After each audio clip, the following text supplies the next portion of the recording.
FBI officials say election security is top of mind heading into Tuesday. NewsNation anchor Joe Donlin spoke with an expert about potential threats everyone needs to know about. Noah, let's start with the record number of early voting. We're talking about people voting in person and also mailing in these ballots. What are your thoughts on these numbers? I mean, I think it's astronomical numbers, obviously, and it reflects just an amazing shift in demand from voters. I think primarily it's a response to the COVID pandemic, but the implications for election officials were tremendous. They had to shift on a dime. A lot of them brought in a bunch of new technology. Everybody else brought in hundreds and thousands of new laborers to be able to service voters, voting from home, as well as taking care of them in the precinct or an early voting side. So it's really quite a great story.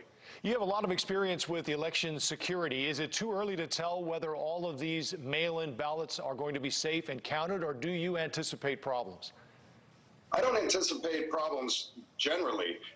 There's no question when you make major changes that there are sort of implications to time. So many of the mature vote-by-mail states out west, they're going to be fine. This is exactly as they had planned.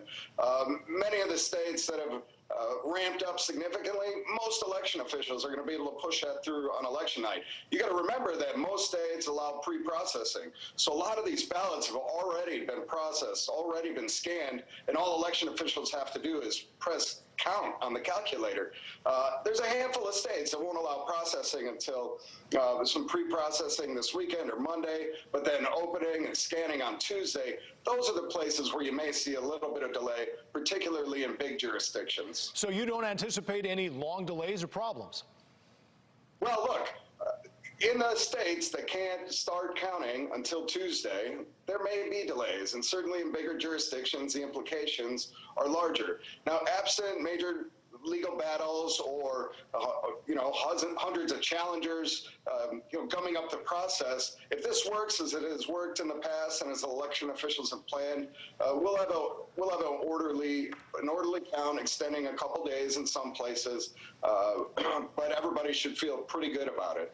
Yeah, you mentioned the states out west. I lived in Oregon for several years, and they've been doing vote by mail for, 20 years or so, and it does run very smoothly. Do you think other states that are now picking it up with this election might adopt a more robust mail-in effort in the future? Yeah, so it's interesting. California allowed counties to make their choices for a couple of years, but this election sent a ballot to every voter in the state. Most of them are well prepared with the infrastructure to get a count out quickly. But of course, in California, if your ballot's in the mail by election day, you've got 17 days for that to land. So if there are Postal Service issues. That said, you can look at Utah and Idaho and Hawaii, and they've all ramped up significantly. It's interesting, the eastern seaboard states, the upper Midwest, those that are traditionally, precinct-based or early voting-based, those are the ones that have wrestled with this more as 50 or 60 or 70% of their voters vote by mail. So given your experience with elections, Noah, is there anything you're concerned about going into Tuesday? Look, my biggest concern is that folks not everybody will come at it from a place of goodwill or of grace. So major change, it takes a lot. And so the expectation of absolute precision and perfection, I think, is an unfair one. Election officials turned on a dime. They're doing a tremendous job. Voters are sort of meeting the new opportunities that they have. But, there'll be little hiccups and little bumps along the way. All of those are going to be mistakes and minor ones. And so I think the voters are coming prepared to be graceful and of goodwill. Of course, we live in a time where our politics don't necessarily sustain that virtue.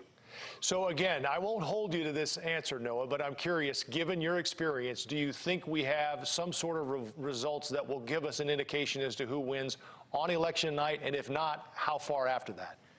Well, shoot, I don't want to be a political prognosticator for you, but there are a handful of states that are positioned to deliver results really timely. Depending on what those do, you may know. But if this turns out to be an election like 2016, where it's the upper Midwest that'll be outcome determinative, then I would imagine it takes a couple days. All right, Noah Prates, thank you very much. We'll be in touch. Yeah, thank you. And for information about how to find your polling place, early voting deadlines, and what you need to vote on Tuesday, head over to newsnationnow.com. We have an Election 2020 page there. Also, download the NewsNation Now app.